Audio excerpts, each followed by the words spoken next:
Unplugged in, Perseverance hits its mark.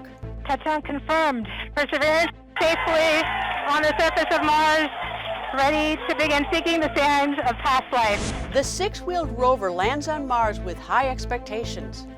Perseverance is also carrying a small helicopter called Ingenuity underneath, and that will be the first time, if it works, that we'll have powered flight on another planet.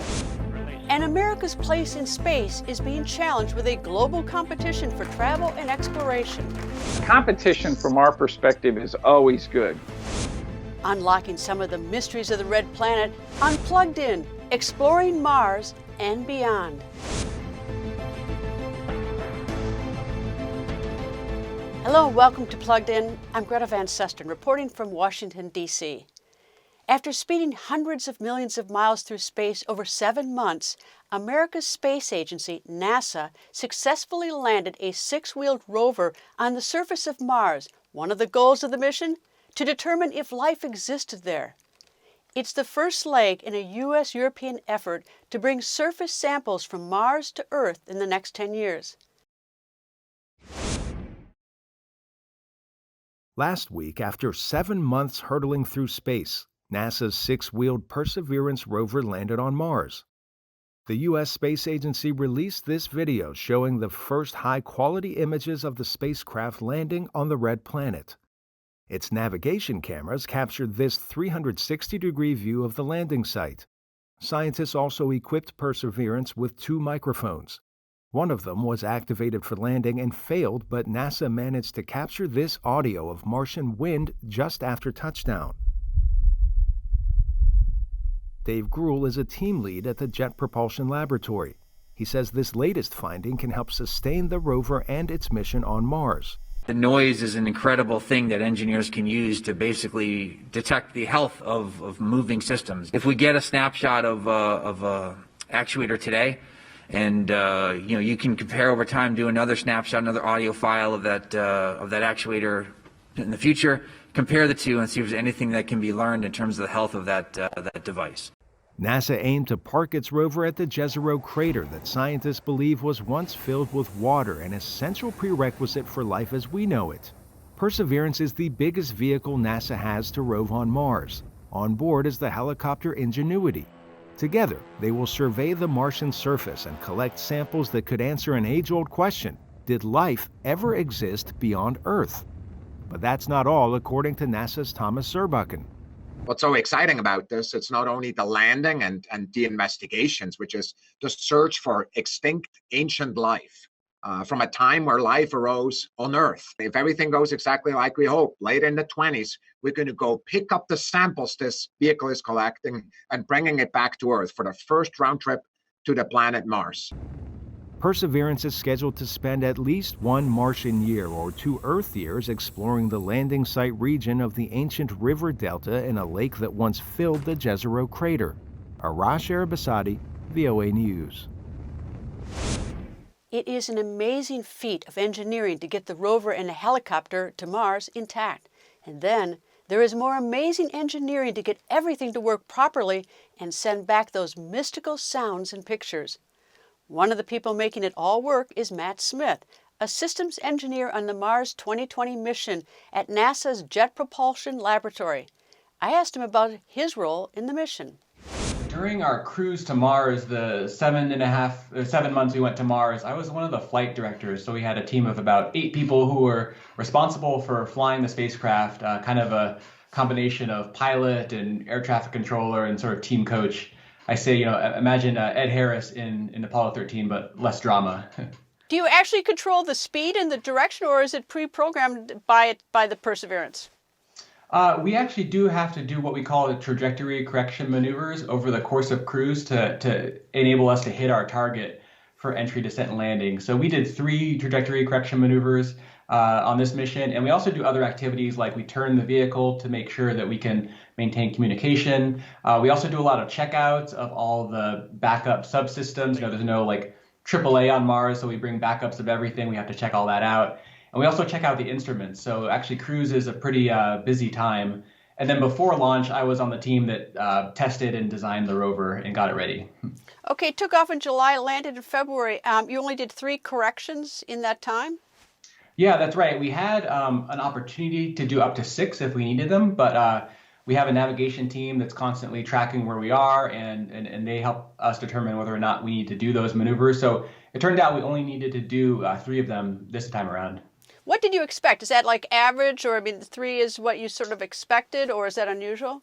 The prior mission that we're based on, the Mars Curiosity, it did 4 trajectory correction maneuvers. So, 3 is one better than we expected. We expected we'd probably do 4. Perseverance, when it took off from July until the time it landed, was it being watched 24/7 by humans?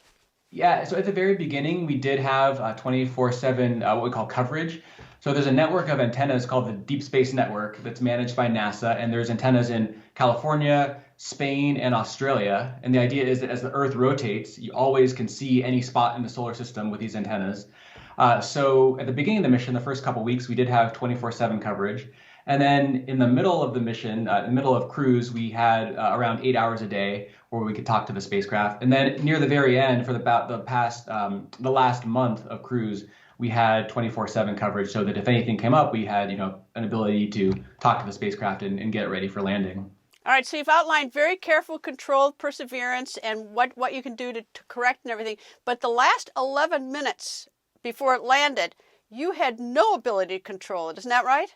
Yeah, that's right. So, at landing, Perseverance was, I think, over 126 million miles away from Earth. So the time it takes radio signals traveling at the speed of light to get from Perseverance to Earth is, as you say, 11 minutes. So we really didn't have any ability to, in real time, joystick that landing, and the spacecraft had to do it all entirely on its own. So it must have been a tough 11 minutes. When you realized that you were at that point, that 11 minutes, you thought, okay, well, we can't do anything and we don't know what's happening. Yeah, well, and the way it works is as we approach landing, we're getting data from the vehicle the whole time. So, we know that it's approaching Mars, and we can see from the data that it's entering the atmosphere. And so we actually can see it going through all the steps of landing. It's just that information is 11 minutes old by the time it reaches us. So it's already happened by the time we receive the signal back that landing was good. Okay, its first job, Perseverance, is to get some samples, get some rocks, get some cores. That's its first job? Yeah, so it's going to do a few things. It's going to, as you say, collect samples, and this is kind of the first leg of a round trip from Mars back to Earth. Also, Perseverance has a couple other what we call technology demonstrations to kind of lead the way for other missions. So one of those is an experiment called MOXIE, which will actually generate oxygen from the Martian atmosphere. It's mostly carbon dioxide. And that's to pave the way for potential human exploration of Mars. Obviously, we need oxygen to breathe, and also it can be used for rocket fuel. And Perseverance is also carrying a small helicopter called Ingenuity underneath, and that will be the first time, if it works, that we'll have powered flight on another planet, which could maybe pave the way for larger flying vehicles in the future to do more exploration. Well, one of the goals of the mission is to find out if life ever existed on Mars. Will you be able to tell that from the pictures it sends back, or do you have to wait for it collecting its samples and we send some other vehicle up to get those samples whenever that happens? Or can you tell that from the pictures that can be sent back or information you get? My sense talking to the scientists is that we'll have a good indication from the payload and the pictures and the spectra that we get there. But there's this saying that exceptional claims require exceptional proof, and really to get absolutely definitive proof of ancient microbial life, say for example an image of a microbe or something, we likely would have to return the samples to Earth and use really large and sophisticated equipment that we could never fit on a rover to do that final confirmation. So I think really because finding life on Mars would be such an incredible thing and such an important discovery, you really want to be super sure, and that would require bringing the samples back to Earth and analyzing them here. All right, the rovers we've already sent up at Perseverance, they stay. So something's got to go and get the samples that have been collected. We've never done that before, sent something to pick up samples and come back. When is that likely to happen? How far are we from developing the technology, or do we already have it? That seems like a more difficult task to me, just to land something, collect something, and also be able to leave.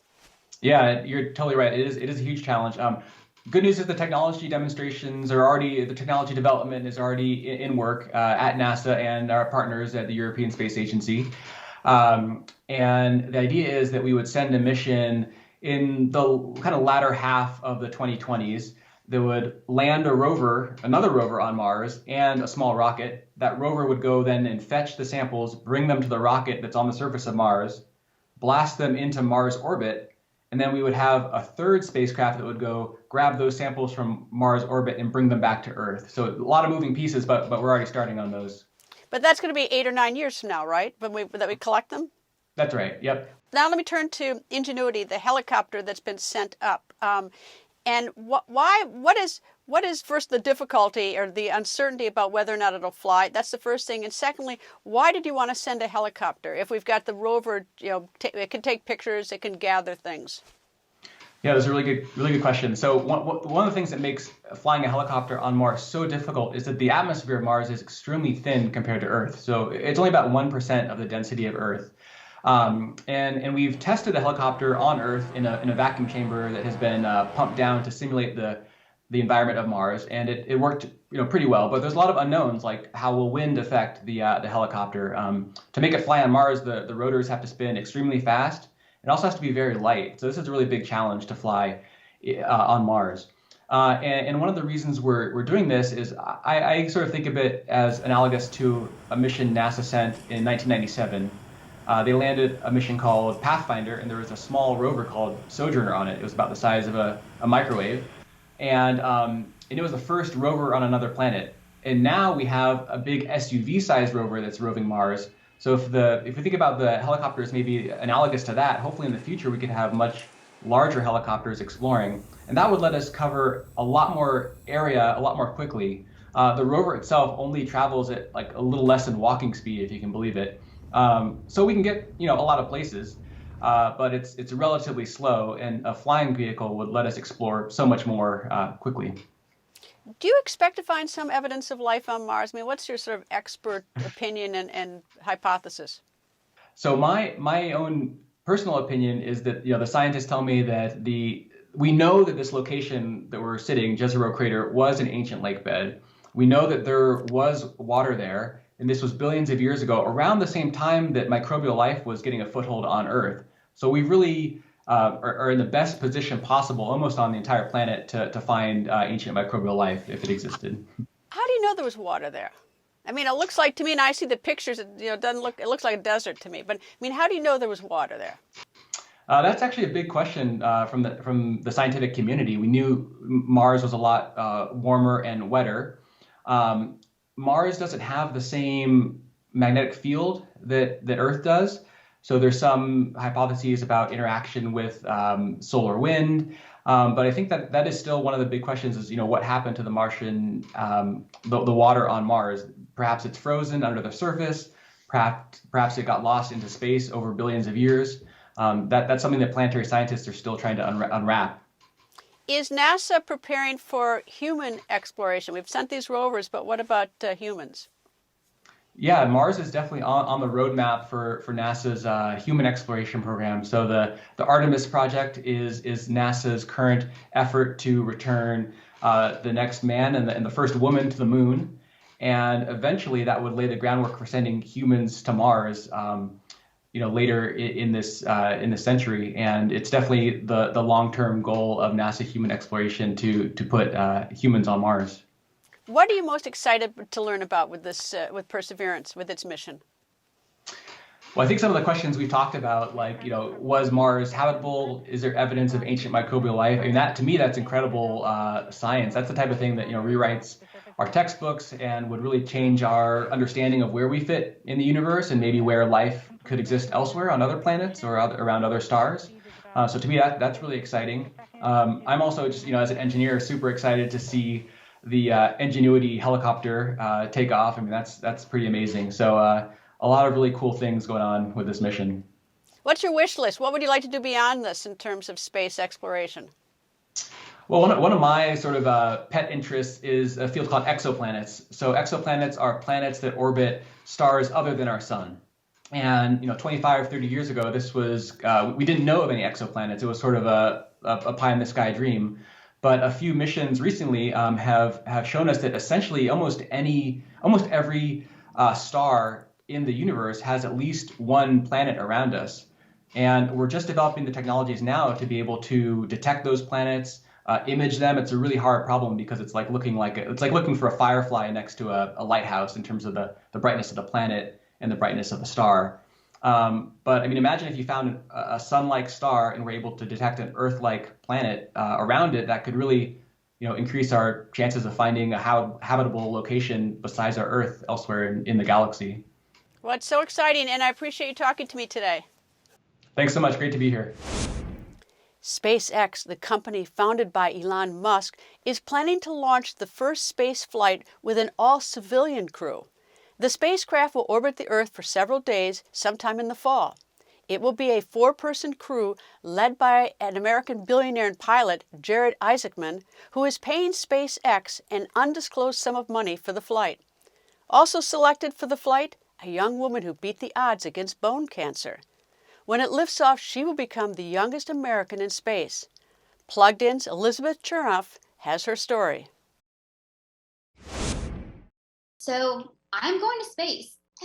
Haley Arsenault is 29, a cancer survivor, and now she could become the youngest American person ever to fly into space. As one for all. Getting this call to go to space came out of completely nowhere.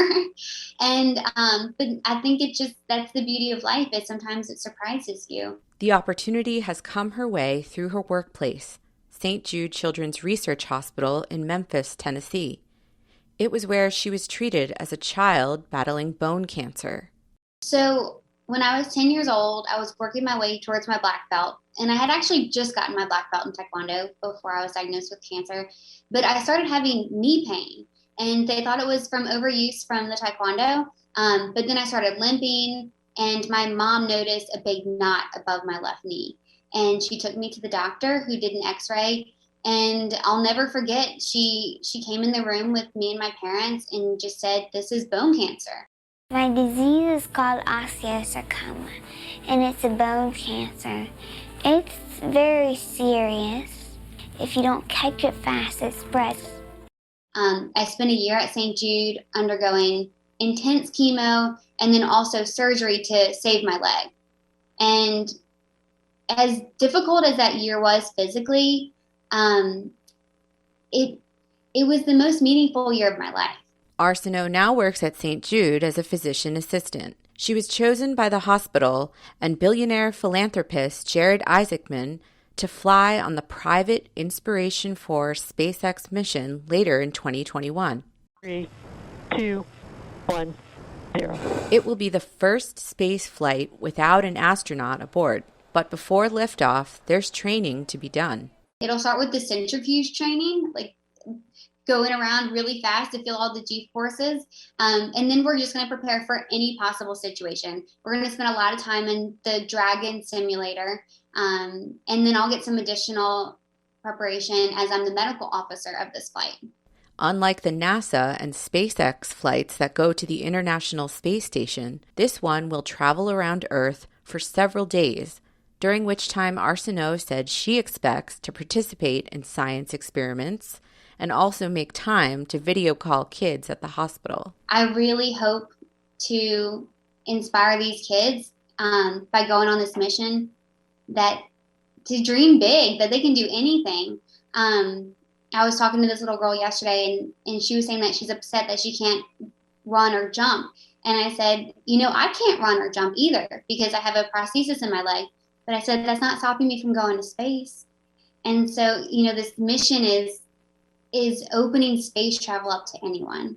And I think that in itself is going to motivate people and give them so much hope.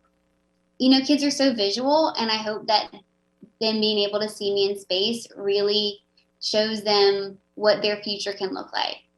I'm the first St. Jude patient to go to space, the first pediatric cancer survivor, but I know I'm not going to be the last. The United States is not alone with a mission to the Red Planet. United Arab Emirates and China have missions to Mars.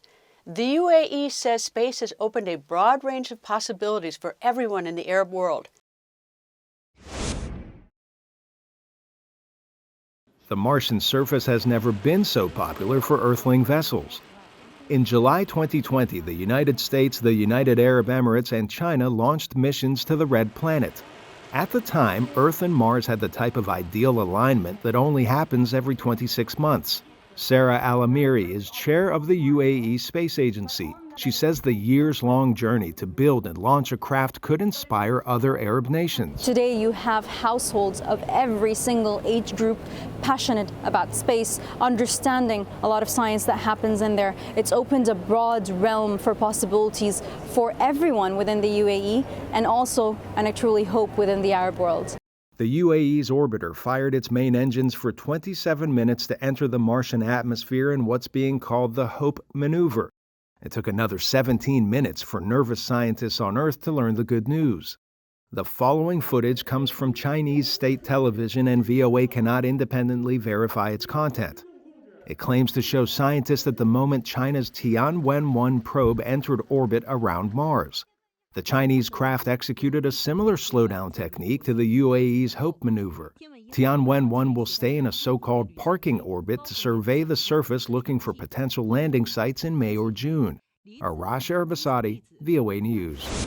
The competition for natural resources is making space the next frontier to mine for minerals needed for the next generation of batteries, electronics, and military equipment. Jim Green is chief scientist at NASA. Among his achievements is leading the 2012 mission landing the rover Curiosity on Mars. I asked him about the benefits of space exploration programs. Well, what's happening in many ways is humans are leaving low Earth orbit. Our plans are then to trek to the moon, learn to live and work on a planetary surface, and then investigate Mars into the future. Mars is a pretty spectacular place. I mean, it is a planet that we can actually live and work on like none other. So we're interested from a scientific point of view. Its history. How did it come together? You know, what is it made of? Are there resources there? Can and how would we live there? And it tells us a lot about the potential for maybe a place where life could have started, when life started here on Earth. We've got to learn to live and work on a planetary surface. We want to be able to tease out the resources that are on the moon. We believe there's actually a significant amount of water in frozen form, trapped in permanently shadowed craters in the south and north pole of the moon, which is why we're going to the South Pole. Once we learn how to extract that and begin to use that, because we can breathe the oxygen that comes from water, we can, of course, drink the water. We also can create rocket fuel. That's actually some of the first things that we want to do when we go to Mars. And have any of the discoveries been of benefit here on Earth? Any of the discoveries from the space station or any of our exploration? Oh, there's been an enormous number of discoveries that have occurred on space station that we're using here on Earth. We're learning that in space without gravity, certain types of things like crystals can grow. We also learn that changes in the body that are not related to the gravity then can be really looked at more carefully. And therefore, we've seen a variety of medical advances that have occurred from space station astronauts.